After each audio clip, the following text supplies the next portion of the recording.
In this tutorial, I will show you how to clear RAM cache in Windows 10 and Windows 11 computer. तो चले video को शुरू करते हैं। सबसे पहले दिस पीसी पर राइट क्लिक करेंगे और ड्रॉप डाउन लिस्ट में प्रॉपर्टीज को सिलेक्ट कर लेंगे। तो जैसे ही प्रॉपर्टीज पर अप्लाई करेंगे एक बॉक्स हमारे पास अपीयर होगा जो कि सेटिंग का है। इसके बाद हमने टास्क बार पर राइट क्लिक करना है और मेन्यू में सिलेक्ट करेंगे टास्क मैनेजर। तो टास्क मैनेजर का बॉक्स हमारे पास कुछ इस तरह से अपीयर होगा। यहाँ से हम तमाम डिटेल जो कि रैम से रिलेटेड है उसको चेक कर सकते हैं। परफॉर्मेंस पर अप्लाई करेंगे और अबाउट के बॉक्स में हम देख सकते हैं इंस्टॉल्ड रैम, तो 6 GB रैम है हमारे पास, यहाँ से भी इसको चेक कर सकते हैं। और टास्क मैनेजर यहाँ पर भी हम इसको चेक कर सकते हैं। मेमोरी में आएंगे और राइट साइड पर फाइंड करेंगे 6 GB रैम है और DDR3 है जो कि मेरे सिस्टम में इंस्टॉल है। मेमोरी पर क्लिक करने के बाद अब हमने टॉप पर क्लिक करना है। तमाम इन्फॉर्मेशन यहाँ देख सकते हैं। प्रोसेस में 46% मेमोरी जो है वो हमारी यूज़ हो चुकी है या यूज़ हो रही है कंटिन्यूसली। तो अब हमने क्या करना है, इसको रिड्यूस करना है या इसको हमने फिक्स करना है। रैम कैशे को क्लियर करने के लिए इस बॉक्स को लेफ्ट साइड पर सेट करेंगे और अपने ब्राउज़र को ओपन करेंगे। यहाँ से हमने मेन काम जो है उसको करना है। इसकी सर्च में हमने टाइप करना है रैम मैप। तो जैसे ही रैम मैप टाइप कर लेंगे इंटर प्रेस करेंगे तो फर्स्ट लिंक हमारे पास माइक्रोसॉफ्ट लर्न, इसके ऊपर हमने क्लिक करना है, यानी कि रैम मैप के ऊपर हमने क्लिक करना है। तो नेक्स्ट पेज हमारे पास रैम मैप का कुछ इस तरह से अपीयर होगा। यहाँ पर एक सिंपल सी ऑप्शन है डाउनलोड रैम मैप, तो इसके ऊपर क्लिक कर देंगे।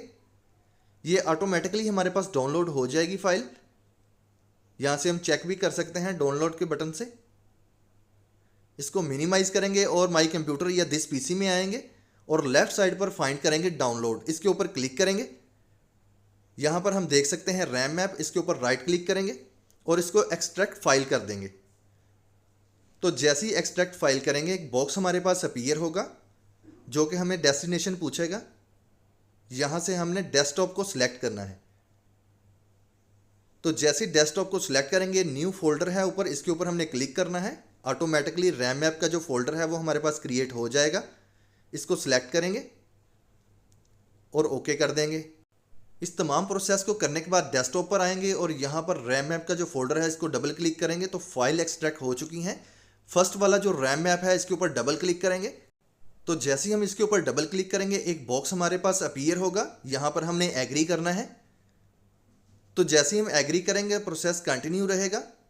इसको थोड़ा सेट कर लेते हैं, राइट साइड पर इसको सेट करते हैं। अब यहाँ पर हम देख सकते हैं कि किस तरह हमें अपने रैम कैशे को क्लियर करना है। रैम कैशे को क्लियर करने के लिए सबसे पहले हमने क्या करना है, परफॉर्मेंस में आना है, मेमोरी में आना है। यहाँ पर आने के बाद यहाँ पर जो कैशे फाइल है यानी कि 1000 MB की जो फाइल्स हैं हमारी यूज़ हो चुकी हैं, यानी कि जो हमारी मेमोरी है 1000 यूज़ हो चुकी है।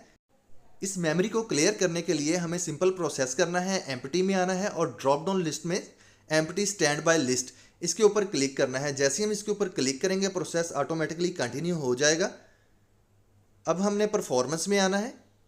तो जैसे ही परफॉर्मेंस के टैब पर क्लिक करेंगे तो बॉटम में हम देख सकते हैं कैशेड तो 160 है।